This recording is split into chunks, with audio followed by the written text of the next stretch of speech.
ठीक है, हम लोग शुरू करते हैं प्रेशर। यहां से आपकी टॉपिक है प्रेशर क्या होता है। जैसे मान लो कि अगर एक कोई सरफेस है, कोई एक सरफेस है जिसकी एरिया कितनी है ए, तो इस पे जो फोर्स लगेगा तो टोटल फोर्स होगा टोटल एरिया पर, लेकिन इसके पर यूनिट एरिया के परपेंडिकुलर, पर यूनिट एरिया के परपेंडिकुलर जो फोर्स लगता है उसी को क्या कहते हो, P equal to F upon A. P equal to F upon A. Pressure क्या है, स्केलर क्वांटिटी है vector quantity, P equal to F upon A. अब अगर इस एरिया को जितना कम करते जाओगे उतना ही प्रेशर आपकी वैल्यू बढ़ती जाएगी। अगर मान लो कि P इक्वल टू हम लिमिट कर दें, इसको क्या करते हैं, limit del F upon delta A smallest कर दें, तो P इक्वल टू क्या हो जाएगा बताओ, D F upon D A. यानी फोर्स अगर दिया है किसी डायरेक्शन में और वहां पे प्रेशर निकालनी है तो उसका क्या करना होगा, फोर्स का एरिया के रिस्पेक्ट में हमको डिफरेंशिएशन करना होगा। क्या करना होगा, डिफरेंशिएशन। तो ये आपका क्या हो गया, प्रेशर। प्रेशर के एक पॉइंट और है कि प्रेशर जो होता है, pressure always act perpendicular, perpendicular होता है, परपेंडिकुलर टू द सरफेस। ठीक है, जो प्रेशर होता है वो हमेशा परपेंडिकुलर होता है किसके, सरफेस के। Second, SI unit, SI unit क्या होता है इसका, न्यूटन पर मीटर स्क्वायर, और एक Newton per metre square equal to क्या होता है, एक पास्कल। इसी को क्या कहते हो, पास्कल कहते हो। ठीक है, न्यूटन पर मीटर स्क्वायर को क्या कहते हो, पास्कल कहते हैं। ये तो आपका एसआई यूनिट हो गया। लेकिन जब इसके अदर यूनिट आप जब लिखते हो, other unit, other unit first 1 बार, ठीक है, इसकी वैल्यू क्या होती है 10⁵ पास्कल। क्या हो गया 10⁵ पास्कल। यानी बार को क्वेश्चन सॉल्व करते समय किसमें चेंज करोगे, पास्कल को, पास्कल में। और वो पास्कल कितना होता है 10⁵ 1 टॉर, टॉर डबल आर होता है, 1 टॉर में 133 पास्कल, 133 पास्कल होता है। ठीक है, 1 atmospheric pressure equal to 1.013 into 10⁵ pascal या न्यूटन पर मीटर स्क्वायर। और यही किसके इक्वल होता है, 76 millimetre height of H G, 76 millimetre height of H G. 76 centimetre होता है, मिलीमीटर होता है, 76 मिली नहीं 76 सेंटीमीटर होता है, 76 सेंटीमीटर। लेकिन जब मिली 760 मिलीमीटर होता है, 76 सेंटीमीटर हो, ध्यान दो। यानी 1 एटमॉस्फेरिक प्रेशर क्या होता है 1.03 इतना 10 पास्कल, और इसको जब हम मिलीमीटर में चेंज करेंगे तो क्या हो जाएगा 760 मिलीमीटर हाइट ऑफ एचजी। यानी जो आपका बैरोमीटर होता है उसमें वो 76 सेंटीमीटर तक हाइट के इक्वल होता है। जैसे आप थर्मामीटर लिए हो ना, जो बुखार वगैरह मेजर करते हो, तो उसमें क्या होता है, उसमें पारा ही होता है ना, जो आपकी हाइट तक जाता है, बताता है कितना टेम्परेचर है आपका। तो वैसे ही बैरोमीटर में भी वो क्या होता है, एचजी होता है, मरकरी। जहां प्रेशर मेजर किया जाता है तो वह अगर 1.013 10⁵ पास्कल आ रहा है तो इसका मतलब है कि वो मिली बार में कितने होगा, बार यानी बैरोमीटर में कितनी हाइट शो करेगा, 760 मिलीमीटर का हो या 76 सेंटीमीटर हाइट ऑफ मरकरी होगा। ठीक है, तो ये आपके उसकी यूनिट हो गया, क्या हो गया पास्कल, ये हो गया बार, ये हो गया टॉर, और ये हो गया एटमॉस्फेरिक प्रेशर। ठीक है, डायमेंशन इसका क्या हो जाएगा, डायमेंशनल फार्मूला, डायमेंशनल फार्मूला क्या हो गया m(l)-1 t-2। ठीक है, अब यहां पे अगर फोर्स, थर्ड पॉइंट क्या लिखेंगे, अगर मान लो इफ वेट दिया हो, क्या दिया हो, वेट इक्वल टू क्या होता है mg, तो एफ की जगह क्या रखोगे mg upon A, P equal to mg upon A. ठीक, जैसे यहां पर जो लिखे हो एक बार में 10⁵ पास्कल है और एक बार में 10⁻³ मिली बार होता है MB। तो 1 मिली बार में कितना होगा? 10⁻³ बार होगा। और उसका जब पास्कल में चेंज करोगे तो इसका मतलब है कि 1 मिली बार इक्वल टू 10⁻² पास्कल होगा। ये सही है, ठीक। देखो यहाँ पे 1 बार इक्वल टू 10⁻5 पास्कल और 1 बार में 10⁻³ मिली बार होता है। तो इसको जब आप 1 मिली बार में कितने बार लोगे? 10⁻³ होगा ना। 10⁻³ इंटू 10⁻5 करोगे तो 10⁻² पास्कल आएगा। यानी 1 मिली बार। क्या पढ़े हो? प्रेशर। प्रेशर क्या होता है? Force exert on per unit area, ठीक है। पी किसे रिप्रेजेंट करते हो? P. P equal to F/A। Pressure जो होता है हमेशा क्या होता है? परपेंडिकुलर टू द सरफेस होता है। यूनिट इसका क्या होगा? Newton per metre square. किस सिस्टम में? SI में। सीरियस में जाओगे क्या होगा? बार। 1 बार में कितने पास्कल? 10⁻5। 1 बार में कितने मिली बार? 10⁻³ मिली बार। 1 मिली बार में कितने पास्कल? 10⁻² पास्कल। अदर यूनिट क्या होता है? टॉर। 1 टॉर में कितने पास्कल? 133 पास्कल, या उसी को क्या कहोगे? 1 मिमी हाइट ऑफ Hg, ठीक है। फिर उसके बाद क्या होता है? 1 एटमॉस्फेरिक प्रेशर, जिसको क्या कहते हो? ATM, ठीक है। एटमॉस्फेरिक प्रेशर इक्वल टू क्या होता है? 1.013 इंटू 10⁻5 पास्कल, या 76 सेंटीमीटर हाइट ऑफ Hg, या 760 यानी 760 मिलीमीटर हाइट ऑफ Hg, ठीक है। डायमेंशन क्या हो जाएगा इसका? ml-1 t-2। इतना। ये आपका प्रेशर कंप्लीट है। इसी तरीके से आपको भी याद होके आके यहां बोलना चाहिए, ठीक है। थ्रस्ट का लिख लो डिफिनेशन, हेडिंग डाल के। थ्रस्ट का डिफिनेशन लिख लो। Total force exerted by a liquid, total force exerted by a liquid on the surface इन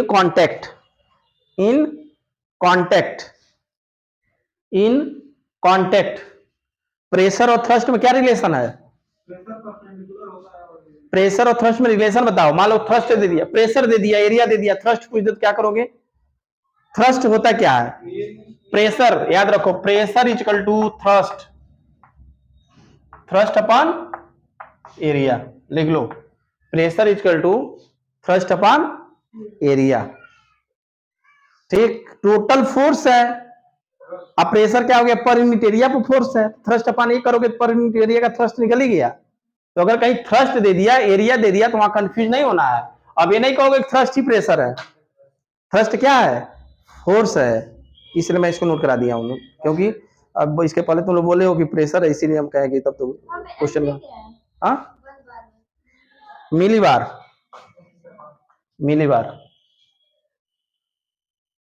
समझे?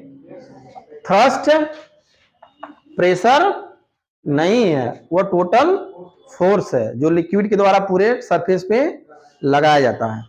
टोटल फोर्स है, इसलिए पर यूनिट एरिया पे आपकी जो फोर्स निकल गया उसी को प्रेशर कहते हैं, ठीक है। क्वेश्चन लिखिए। द टू थाई बोन, बहुत the two thigh bone each of cross section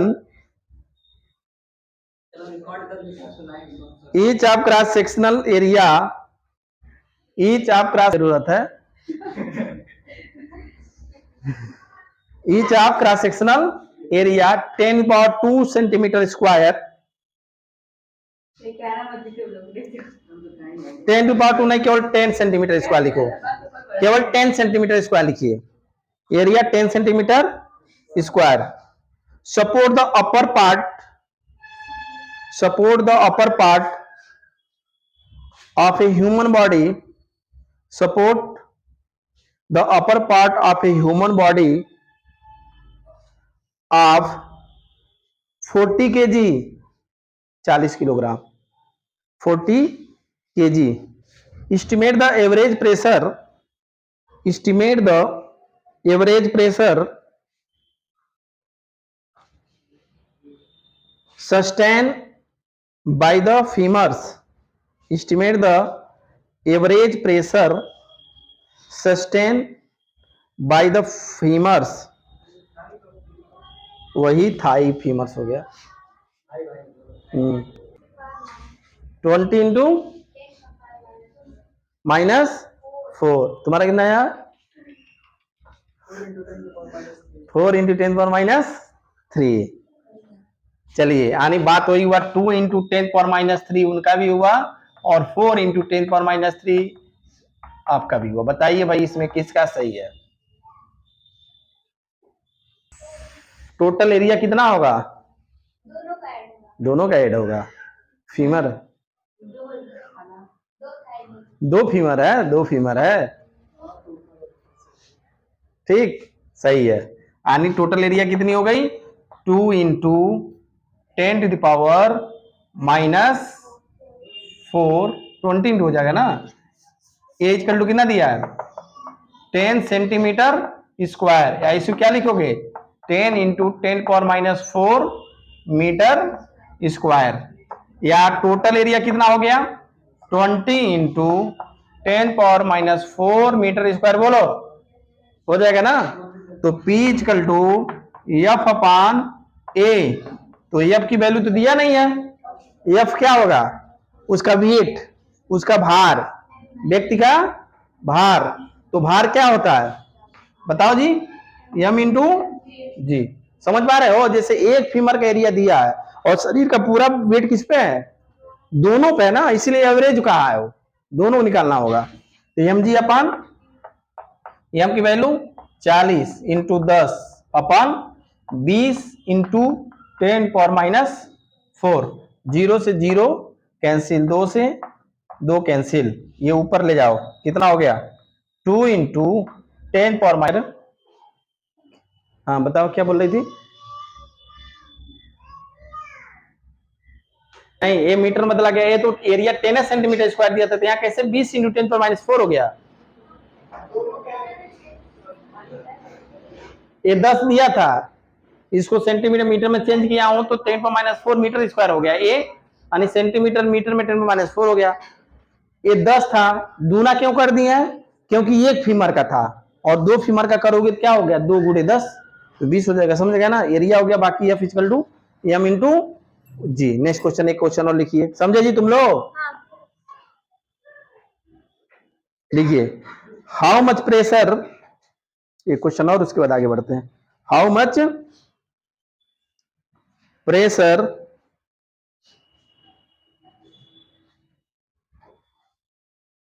will a man of weight, pressure will a man of weight 80 kgf,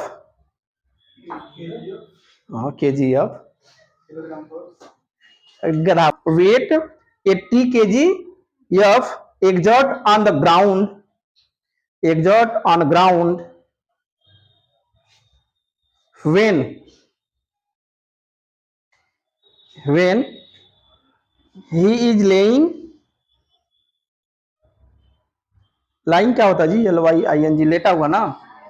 he is lying and he is lying and he is standing on his feet, foot feet, foot का second word feet है क्या? Plural होता। अच्छा, ही is lying on हो गया, he is lying and he is standing on his feet given that of area of the body. नहीं लिख पाए? How much pressure will a man of weight 80 kg exert on the ground when he is laying and he is standing on his feet। ए क्या है?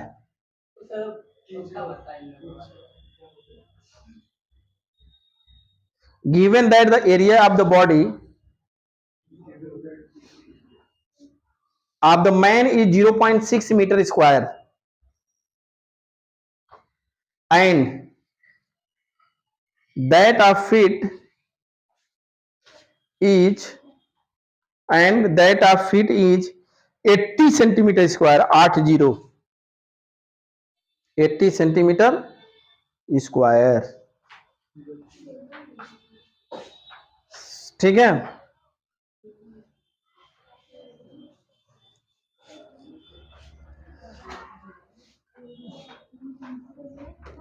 हाँ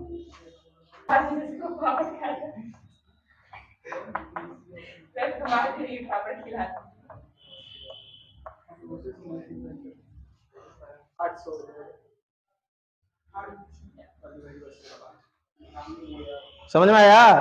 1 kilogram force को Newton में कैसे change करते हो? 9.8 से मल्टीप्लाई करोगे तो वो न्यूटन में हो जाएगा। अगर 1 जीएफ दिया हो तो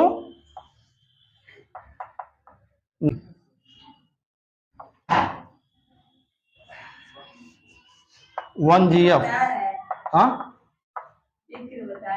नहीं, वो मैं चेंज किया हूं ना, यहाँ पे देखो 1 ग्राम फोर्स हो गया तो ये न्यूटन डाइन में चेंज हो जाएगा ना।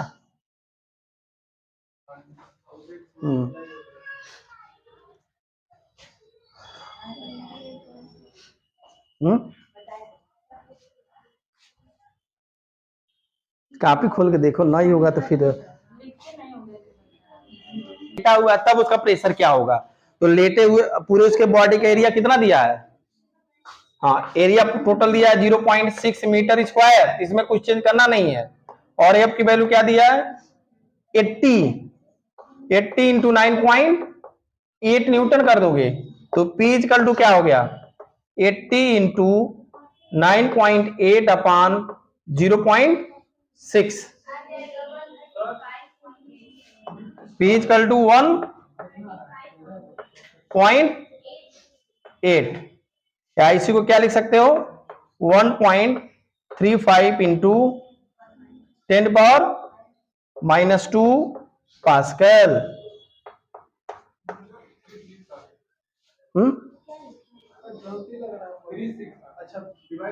अच्छा 1.36 आ रहा है, हाँ तो वही आसपास 3536। देखें आंसर क्या दिया इसके? 1.307 इंटू 10⁻³ दिया है।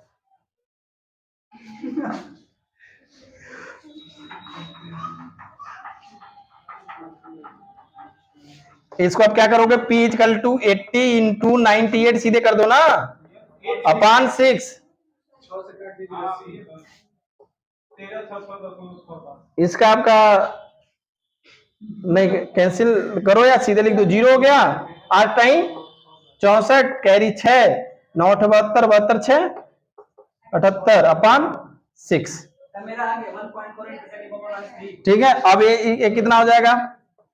6 1 जा 6, बचा 1 2, 6 3 18, 0 6 6 36, 4 6 6 36। ठीक है, डेसिमल कहां रखा गया है? 06 यहां क्या रखा गया? यहां पे डेसिमल रखे हो 13 0 6.6 इक्वल टू, अब 1 2 3 1.306 into 10⁻³ Newton per metre square. ठीक, बताओ तो वो सही कह रहा है। पी इक्वल टू क्या हो गया? 80 इंटू 9.8 अपॉन 80 इंटू 2 इंटू 10⁻⁻4। 80 से 80 कैंसिल, इससे 4.9।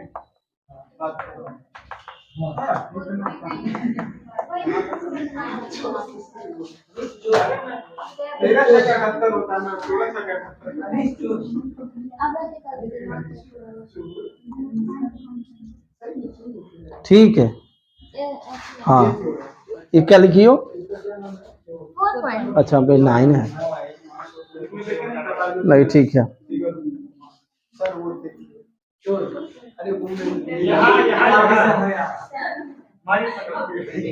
थोड़ा सा